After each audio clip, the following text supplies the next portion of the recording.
Me llamo Clara y a mis 42 años era la arquitecta principal de un proyecto que prometía cambiar el rumbo de la empresa y quizás el de la industria. Un proyecto que para el resto del mundo era solo un nombre en una hoja de cálculo, Proyecto Quimera. Para mí era mi vida, mi legado, el compendio de mi intelecto y mi pasión. No era un simple trabajo, cada línea de código que escribía se sentía como un trazo en un lienzo que definía mi existencia profesional. Quimera no era una base de datos ni un programa cualquiera, era el reflejo de mis desvelos, de mi disciplina inquebrantable y de la obsesión por perfeccionar algo que nadie más podía imaginar en su totalidad. La empresa lo veía como un activo estratégico, pero para mí era casi una extensión de mi propio ser.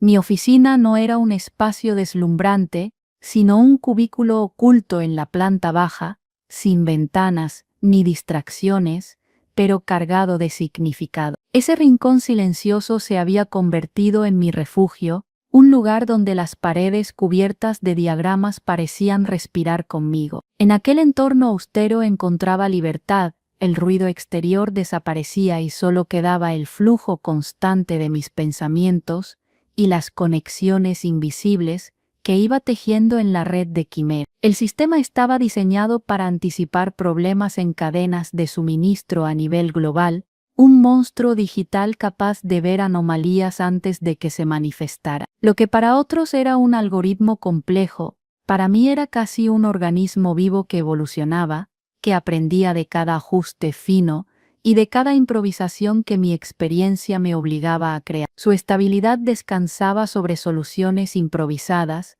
pequeños parches que solo yo conocía y que no podían explicarse en manuales.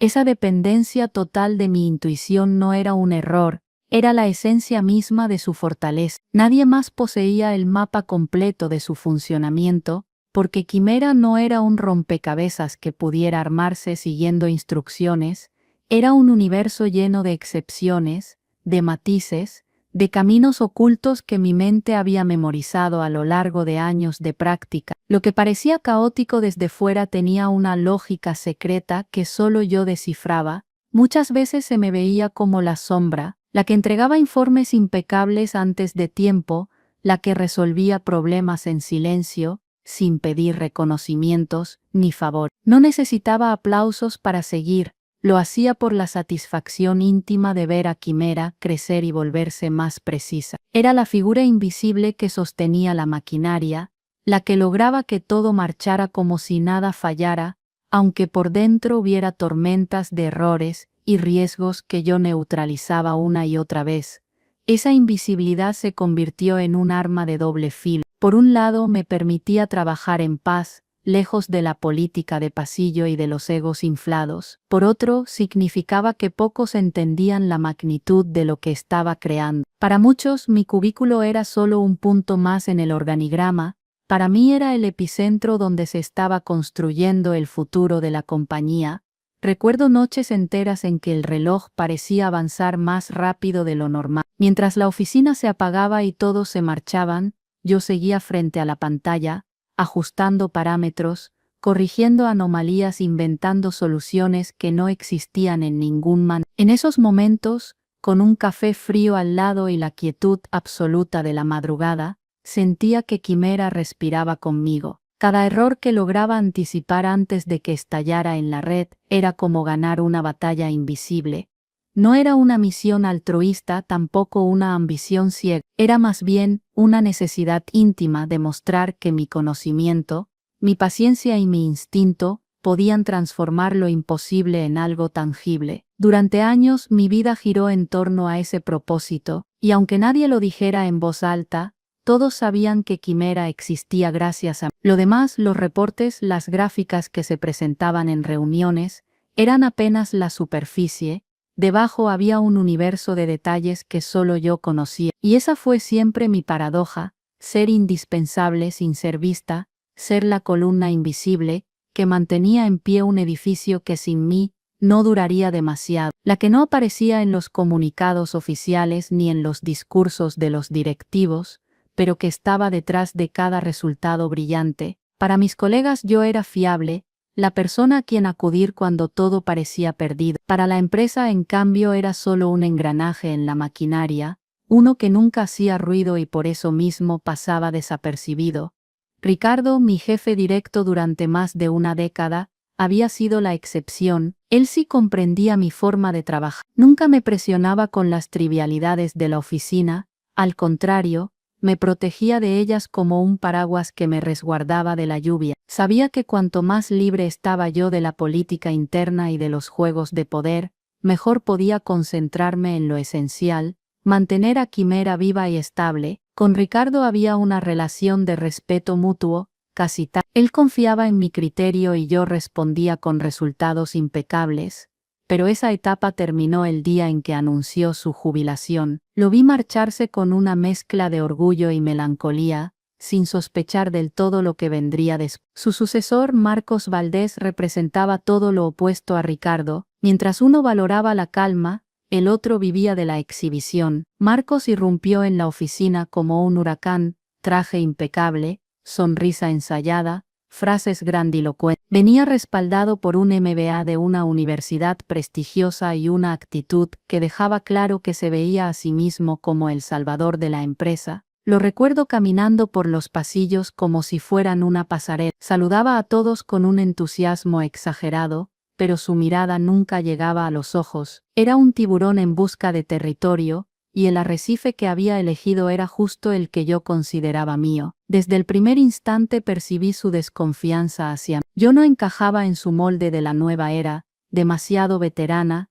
demasiado callada, demasiado incómoda para alguien obsesionado con la visibilidad. Marcos tenía un lema que repetía en cada reunión: optimización y visibilidad. Pero lo que en teoría sonaba como progreso en su práctica significaba otra cosa: deshacerse de los que no se ajustaban a su estilo, traer a su propio equipo de confianza y apropiarse de logros ajenos con un descaro pasmoso. Para él el talento no era más que una herramienta para alimentar su imagen pública. La primera reunión que presidió me dejó una impresión clara de lo que podía esperar. Se presentó frente al equipo con diapositivas pulcras, gráficos llamativos y frases hechas sobre el futuro de la empresa. Durante casi una hora habló sin parar, como si cada palabra estuviera calculada para impresionar. En la pantalla desfilaban mis proyecciones, mis diagramas, mis innovaciones, pero presentados como si fueran suyos. Nadie lo dijo en voz alta, pero yo reconocí cada línea, cada idea. Era mi trabajo disfrazado bajo su marca personal. Cuando finalmente me dio la palabra,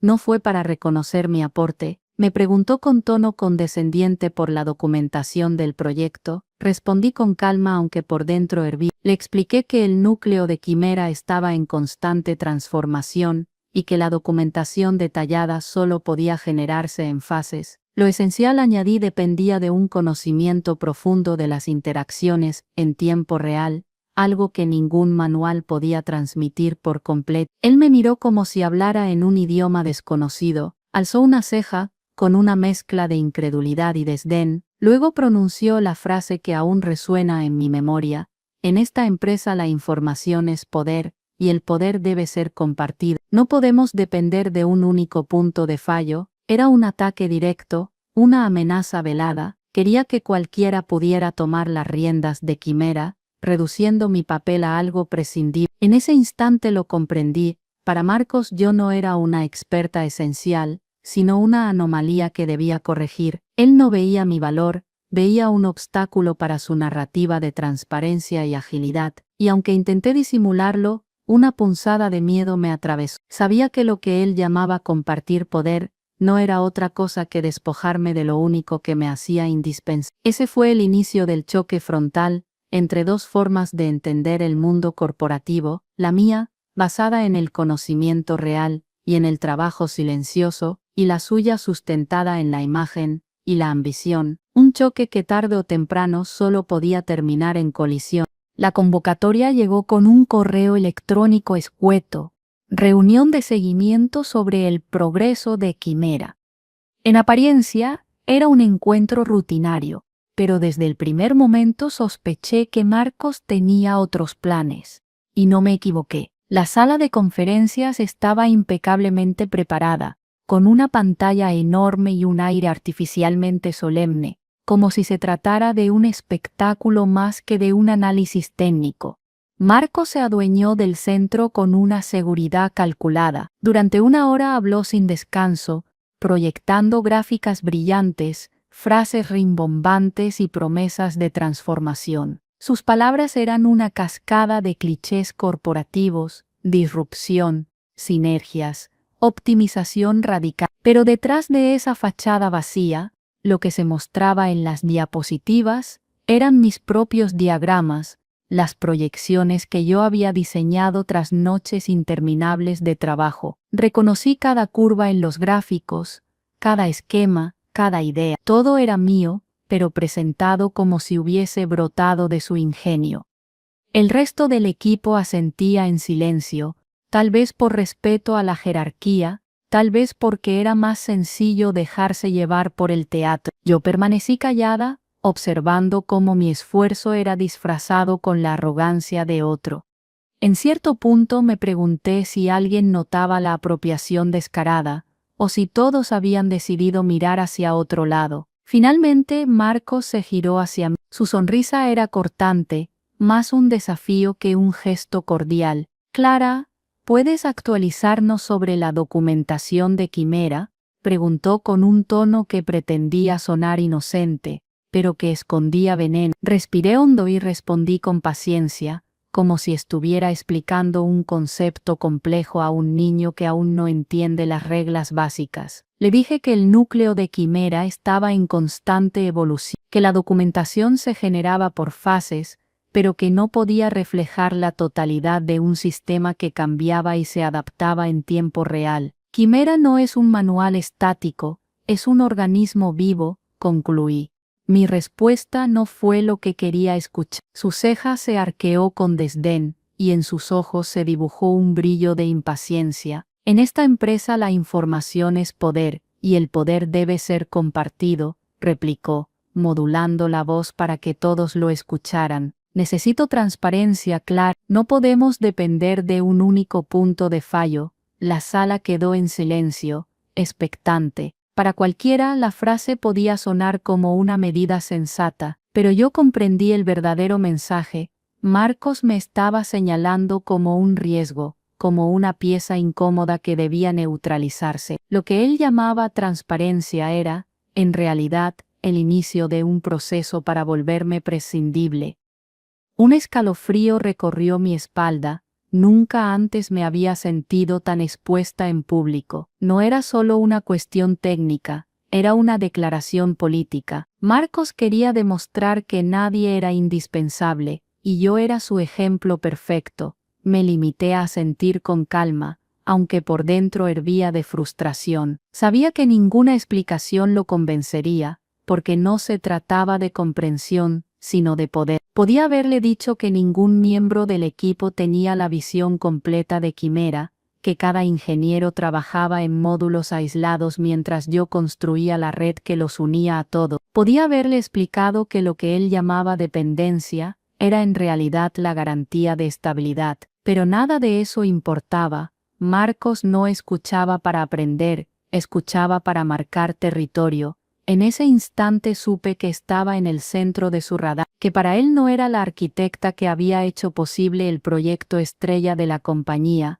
sino un obstáculo que debía ser eliminado para sostener su discurso de modernidad. Salí de esa reunión con una certeza amarga: mi conocimiento, mi dedicación y mis años de experiencia ya no eran vistos como un valor, sino como una amenaza, y cuando alguien como Marcos te etiqueta de esa manera, lo inevitable ya está en camino. El lunes amaneció con una llovizna persistente que empañaba los cristales de mi coche. El mundo parecía envuelto en un velo gris, como si presintiera lo que iba a suceder. Aparqué en mi lugar habitual a las 7:30 de la mañana, observando cómo el asfalto húmedo reflejaba las luces apagadas del amanecer. Había un silencio extraño en la oficina, una tensión densa que impregnaba el aire. Pocas personas habían llegado, y las que estaban se movían con pasos cautelosos, como si temieran romper algo frágil. A las 7:25 recibí el correo: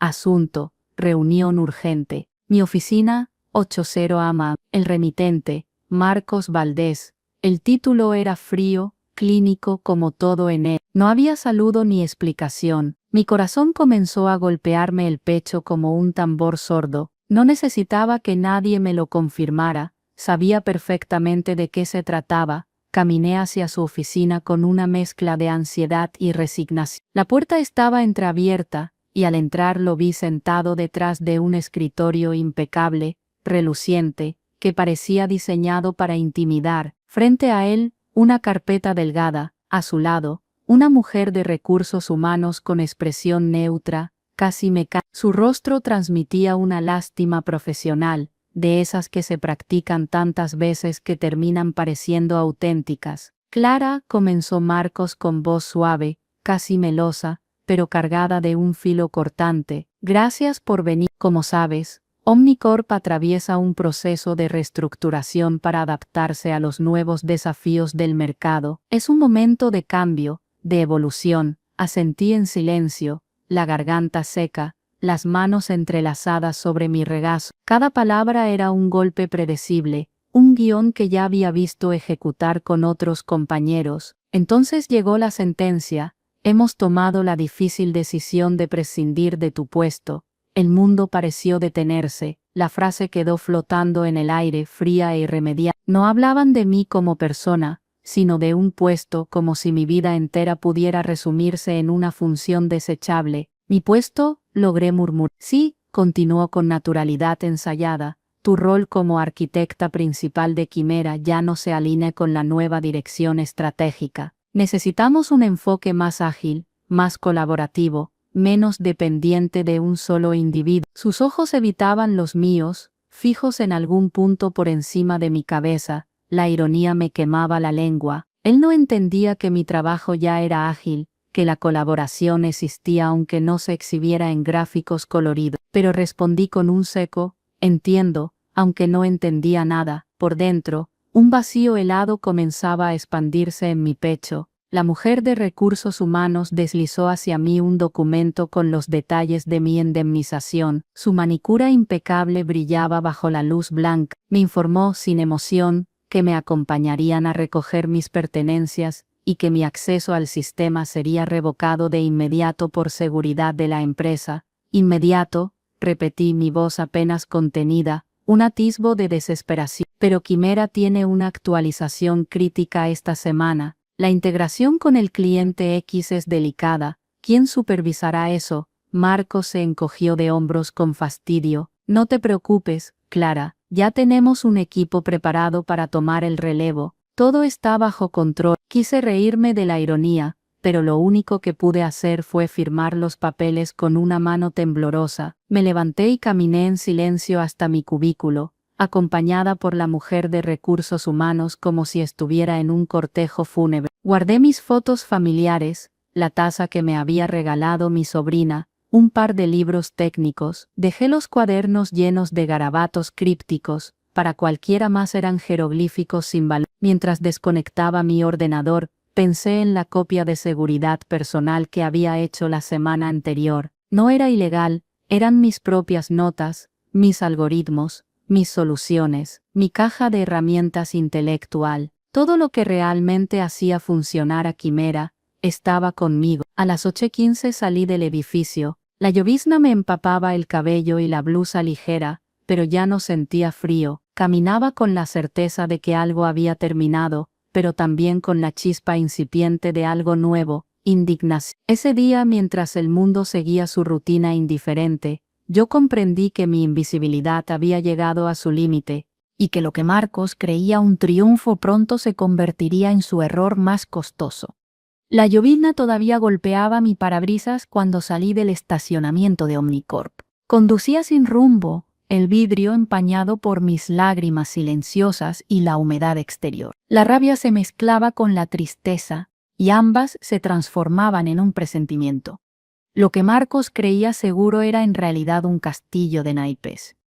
Quimera estaba a punto de enfrentar una prueba crítica. Durante 6 meses había trabajado en una integración compleja, con un nuevo proveedor de logística, un gigante del sector cuya plataforma era notoriamente incompatible con los sistemas de Omnicorp. Para hacerlo posible, diseñé una capa de software personalizada, un middleware que actuaba como traductor entre dos mundos que por naturaleza se rechazaban. Fue un trabajo artesanal, lleno de excepciones y ajustes microscópicos que solo podían descubrirse a base de experiencia y paciencia. Ese jueves estaba marcada la actualización definitiva. Yo era la única que conocía todos los detalles, las trampas ocultas y los puntos débiles que podían hacer colapsar la operación en cuestión de segundos. Nadie más tenía esa visión completa. Los ingenieros del equipo conocían fragmentos, piezas sueltas del rompecabezas, pero el mapa completo estaba en mi cabeza. Me detuve en un mirador que dominaba la ciudad. Desde allí el rascacielos de Omnicorp se elevaba arrogante, una aguja gris perforando las nubes. Lo miré con una mezcla de dolor y desafío. Ese edificio contenía mi legado, pero también mi humillación. Sin embargo, en mi interior comenzó a crecer algo nuevo, la convicción de que ellos mismos habían cavado su propia tumba. A las 9:00 de la mañana mi teléfono vibró. Era un mensaje de WhatsApp de Lucía, mi colega más cercana. Su texto era una mezcla de preocupación y pánico. Clara, ¿estás bien? ¿Qué demonios ha pasado? Marcos está desesperado preguntando por los parámetros de la integración con el proveedor X. No encontramos tus notas. El sistema no responde como debería. Aquí es un caos. Leí el mensaje con calma helada. Sonreí con amargura mientras acariciaba los cuadernos en el asiento del copiloto. Estaban allí, conmigo, llenos de símbolos y apuntes crípticos que ningún otro podía entender. No estaban en el sistema, no de una forma que alguien más pudiera interpretar. Respondí breve: estoy bien, Lucía. Me despidieron. Dile a Marcos que la documentación está en mi cabeza. Suerte. La verdadera agilidad no está en un manual. Apagué el teléfono. No lo hice por crueldad, sino por supervivencia. Necesitaba distancia, claridad y, sobre todo, dejar que la arrogancia de Marcos germinara en su propio desastre. Mientras tanto, en las entrañas de Omnicorp, el caos ya se estaba gestando. La dependencia que Marcos tanto temía era, en realidad, la única garantía de estabilidad. Sin mi supervisión, cada línea de código se convertía en una trampa potencial. La capa de integración no era solo software, eran mis intuiciones, mis correcciones improvisadas, mi manera de anticipar errores antes de que se manifestaran. El sistema sin esa guía invisible empezaría a desmoronarse como un castillo de cartas mal ensamblado, y lo que en las reuniones parecía fortaleza, pronto revelaría su fragilidad. El contraste era casi poético. Marcos había repetido con arrogancia que todo estaba bajo control. Ahora, el control se le escapaba entre las manos. Quimera no era un archivo almacenado en un servidor, era un organismo que necesitaba a su creadora. Y yo, la supuesta pieza prescindible, acababa de convertirme en la ausencia más costosa de la historia de Omnicorp. Miré otra vez hacia el rascacielos y respiré hondo. Durante 15 años me habían visto como una sombra silenciosa. Ahora, sin mover un dedo, mi valor se haría evidente en la forma más dolorosa posible.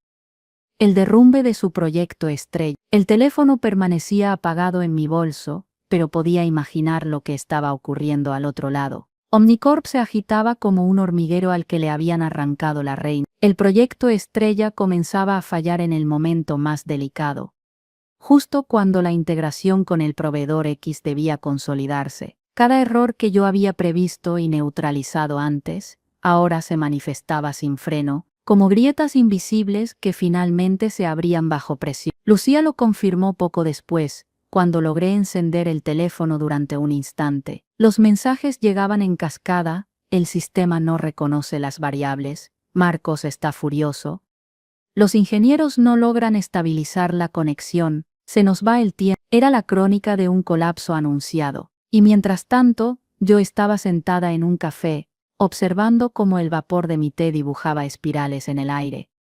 El caos interno pronto encontró eco afuera. A las 9:30 abrí una ventana de noticias financieras en mi portal. Todo parecía normal, las acciones de Omnicorp se mantenían estables, pero la calma era solo superficial. Sabía que bastaba una chispa para que la duda se propagara como fuego en el mercado. Y esa chispa no tardó en llegar. Un analista conocido por su olfato para detectar debilidades corporativas publicó un tuit enigmático. Rumores de inestabilidad en Omnicorp. Proyecto Quimera enfrenta problemas críticos. La acción se mantiene, pero algo grande se cocina. Fue suficiente. El rumor comenzó a multiplicarse en foros, blogs financieros y canales de inversión. La duda, esa semilla invisible, había sido plantada. Dentro de Omnicorp, Marcos intentaba controlar la narrativa. Convocó reuniones de emergencia, exigió resultados inmediatos, repartió órdenes con tono autoritario. Pero nada de eso solucionaba la raíz del problema. No había quien pudiera manejar la complejidad de Quimera sin. Los ingenieros se estrellaban contra muros de código que parecían insalvables. Cada intento de arreglar una cosa desataba otra cadena de errores. A las 11 de la mañana, la tensión ya era insostenible. Los mensajes de Lucía eran cada vez más desesperados. No encontramos el patrón de excepciones, los parámetros no encajan, todo se está cayendo. Yo, en cambio, sentía una calma extraña. No era júbilo ni venganza, era una certeza fría, todo estaba sucediendo como debía. El mercado comenzó a reaccionar. Al abrir la bolsa de Nueva York, las acciones de Omnicorp mostraron una leve tendencia a la baja, un 2% al principio, luego 3%, después 5%. Los algoritmos de trading, siempre atentos a las señales de debilidad, activaron ventas en cadena. Los titulares en los portales especializados empezaron a girar. Incertidumbre en Omnicorp,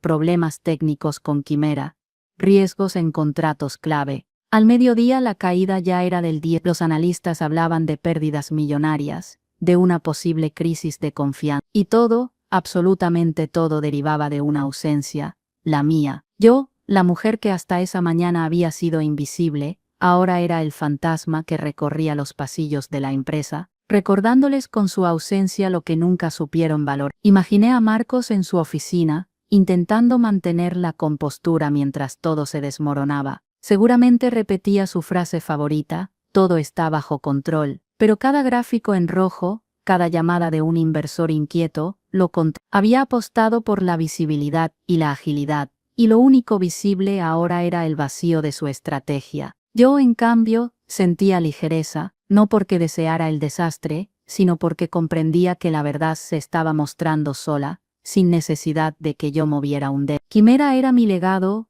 y su fragilidad sin mí era la prueba más contundente de mi valor.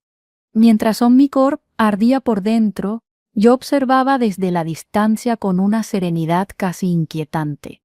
No había necesidad de gritar, de confrontar ni de reclamar nada. La realidad estaba hablando por mí. Era como si todo el sistema corporativo, ese que me había tratado como un engranaje reemplazable, finalmente se diera cuenta de que la pieza que habían descartado era la que sostenía toda la maquinaria. Ricardo me llamó a media mañana. Su voz, normalmente pausada, estaba cargada de indignación. Clara, me acabo de enterar. Es una locura. Nadie más puede manejar esa integración. Lo que has construido es único, irreemplazable. Han cometido la mayor estupidez de su vida. Lo escuché con calma, sin el temblor que había tenido horas antes. Lo sé, Ricardo, respondí. Se lo advertí, pero él insistió en que todo estaba bajo control. Mis palabras tenían un matiz de ironía que no intenté ocultar. Por primera vez en mucho tiempo, sentí que no necesitaba justificarme ni explicar nada. El desastre hablaba por sí solo. Marcos había querido demostrar poder al despedirme, y en su intento, había revelado su propia ignorancia. Él veía a Quimera como un proyecto de software, una caja negra que cualquiera podía abrir y usar. No entendía que lo que realmente sostenía ese sistema eran las decisiones invisibles, los trucos, las soluciones improvisadas que vivían únicamente en mi mente. Mientras los mensajes desesperados seguían llegando a mi teléfono, yo permanecía en silencio. No era crueldad, era supervivencia. Sabía que si volvía corriendo a salvarlos, todo seguiría igual. Yo invisible, Marcos llevándose el crédito. Esta vez sería distinto. Ahora la empresa entera e incluso el mercado serían testigos de la diferencia entre el código y el conocimiento del código.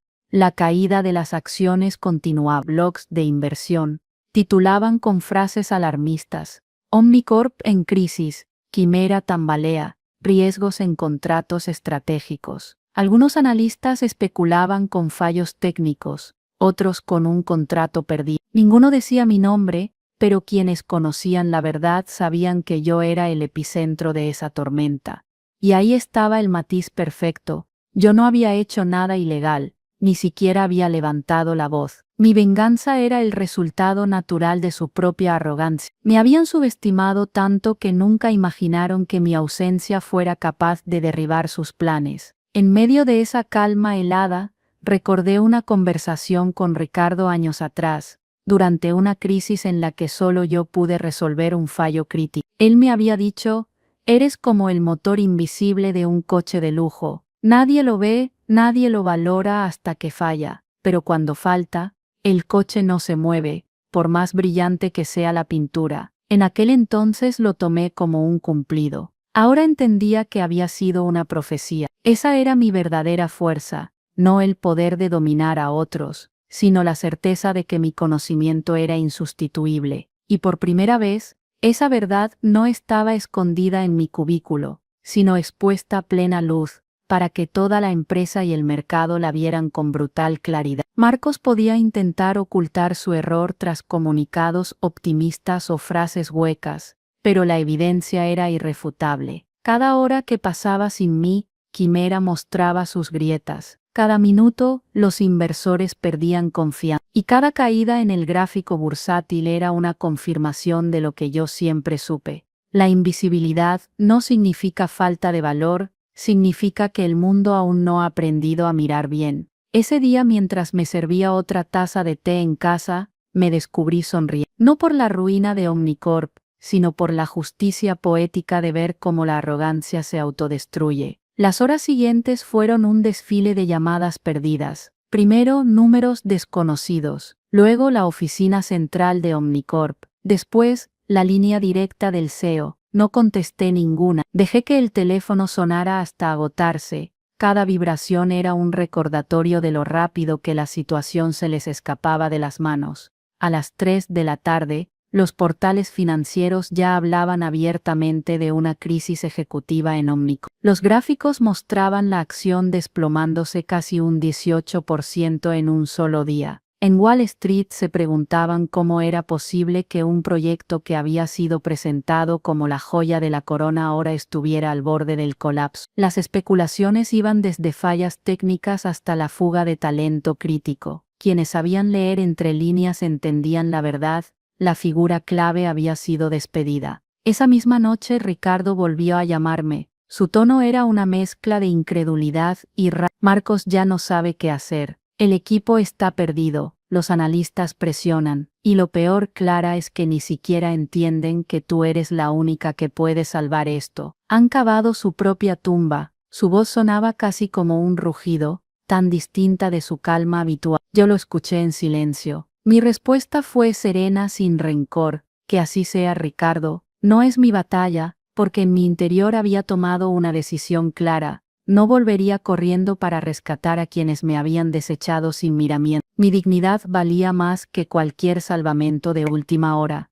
Al día siguiente la presión alcanzó a la junta directiva. Marcos fue apartado de su puesto de liderazgo y relegado a un cargo irrelevante en un departamento sin poder. La noticia circuló discretamente dentro de la empresa, pero yo la supe gracias a un antiguo colega que aún me respetaba. Clara, me dijo con un tono de asombro, están en pánico, están buscando desesperadamente a alguien que retome Quimera antes de que la situación se vuelva irreparable. Les dije lo que todos saben, que solo hay una persona en el mundo que puede hacerlo, y esa eres tú, pero también les advertí que no creo que aceptes volver. No pasó mucho antes de que llegara la oferta formal. Era un contrato redactado con urgencia, cargado de promesas, un salario exorbitante, un paquete de acciones, control total sobre Quimera, la posibilidad de formar mi propio equipo y hasta un cargo rimbombante de directora de innovación estratégica. Todo envuelto en un intento desesperado por recuperar lo que habían perdido en cuestión de horas. Leí cada línea con calma y no sentí ni un segundo de tentación. Sabía perfectamente que esa oferta no era un reconocimiento genuino, sino un grillete dorado, una jaula de lujo. La misma jaula que me había despreciado y expulsado con frialdad,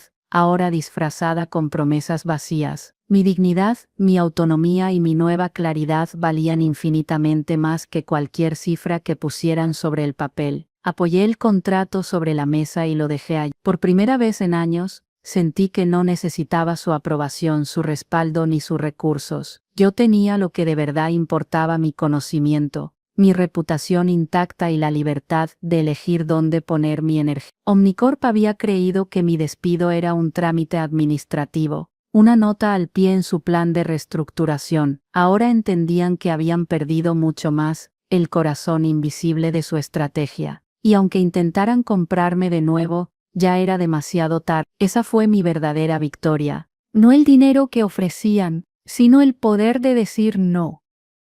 Un mes después de aquel día gris, la escena era completamente distinta. Ya no me sentaba en un cubículo sin ventanas, rodeada de silencio forzado. Ahora tenía una oficina luminosa, con un ventanal que daba a un parque lleno de árboles verdes y senderos vivos. El aire no pesaba como en los pasillos de Omnicorp. Aquí respiraba libertad.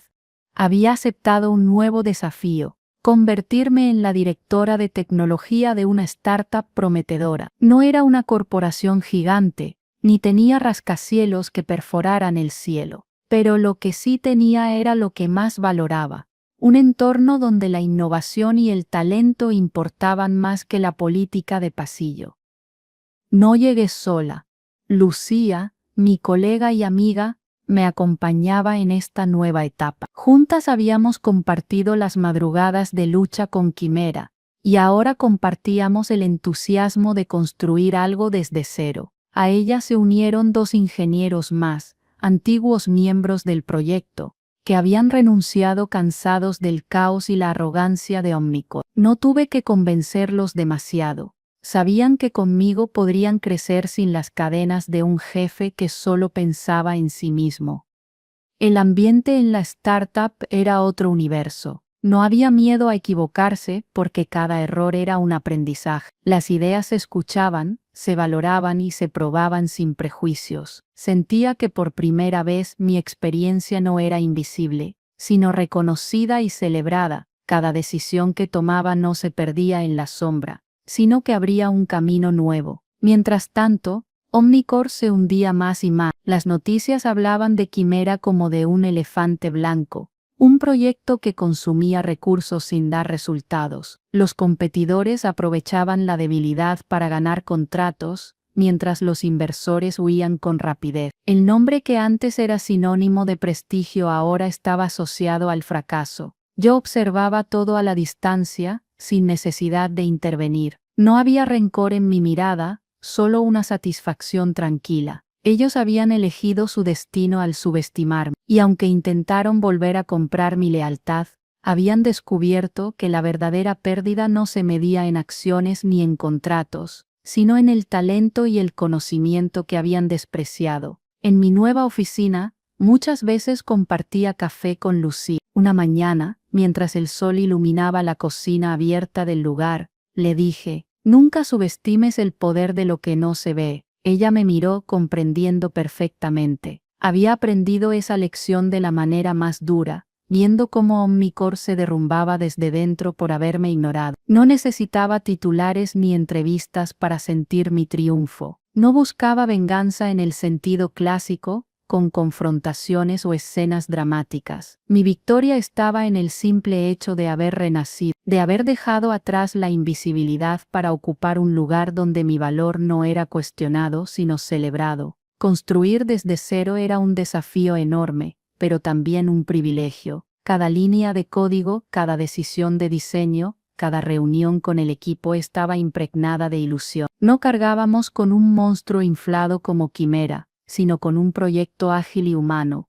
moldeado con respeto y confianza. Mientras Omnicorp luchaba con sus ruinas, yo avanzaba con paso firme en una nueva dirección. Mi pasado no era una carga, sino una cicatriz que me recordaba lo que nunca debía permitir otra vez, la invisibilidad. Ese renacer era mi verdadera venganza, más poderosa que cualquier caída en la bolsa. Demostrar que mi talento florecía donde se le daba espacio, y esta vez nadie iba a arrancarme la voz. Los titulares no tardaron en confirmarlo. Omnicorp ya no era el gigante invencible que presumía ser. Quimera, presentada como el proyecto que iba a revolucionar la industria, se había convertido en un peso muerto que devoraba recursos sin entregar resultados. Los analistas hablaban de pérdidas históricas, de un colapso en la confianza del mercado, de una reputación que difícilmente podría recuperarse. Mientras tanto, yo observaba en silencio. No necesitaba hablar con periodistas ni explicar mi versión de los hechos. El mensaje estaba grabado en cada gráfico bursátil teñido de rojo,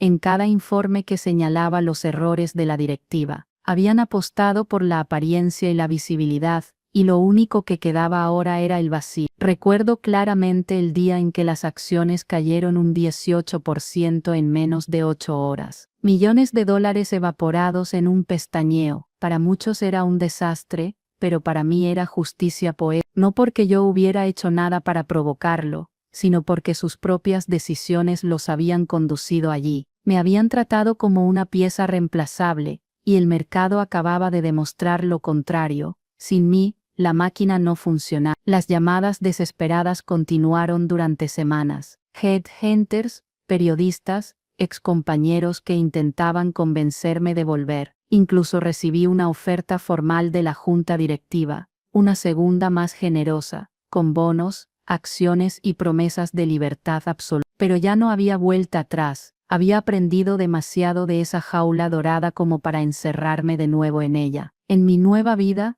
cada día confirmaba que había tomado la decisión correcta. La startup donde trabajaba se fortalecía con rapidez. El equipo que formamos, pequeño pero cohesionado, construía algo sólido y humano, sin egos ni máscaras. Allí, cada voz contaba, y mi experiencia era valorada. No temía. Lucía, con una sonrisa cómplice, me lo resumió una mañana mientras tomábamos café. Ellos se hundieron porque no supieron ver lo que tenían delante. Tú floreciste porque siempre supiste lo que valías. Esa frase me acompañó como un... Omnicorp, en cambio, se convirtió en un ejemplo de advertencia en los círculos financieros. Los artículos hablaban del caso Quimera como un recordatorio brutal de lo que ocurre cuando se subestima al talento invisible. Competidores aprovecharon para ocupar el espacio que Omnicorp había perdido, y poco a poco la empresa quedó marcada por una cicatriz que ni el tiempo pudo borrar. Yo comprendí entonces que mi historia no terminaba en la caída de un proyecto o en la pérdida de un empleo. Era algo más profundo, una demostración de que el conocimiento verdadero no puede comprarse ni reemplazarse con discursos vacíos. El poder invisible que había sostenido a Quimera siempre había estado en mis manos,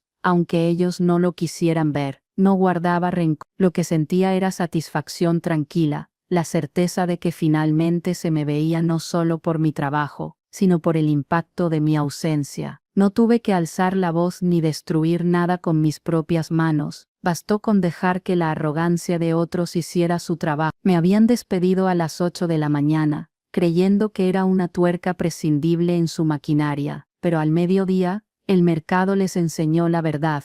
Yo no era una pieza, era el tablero entero, y sin mí, su juego corporativo se convirtió en un jaque mate irreversible. Ese fue mi legado, no un nombre en un manual, no un título en un organigrama, sino la prueba de que el poder más fuerte es el que no se ve, pero cuya ausencia lo cambia todo.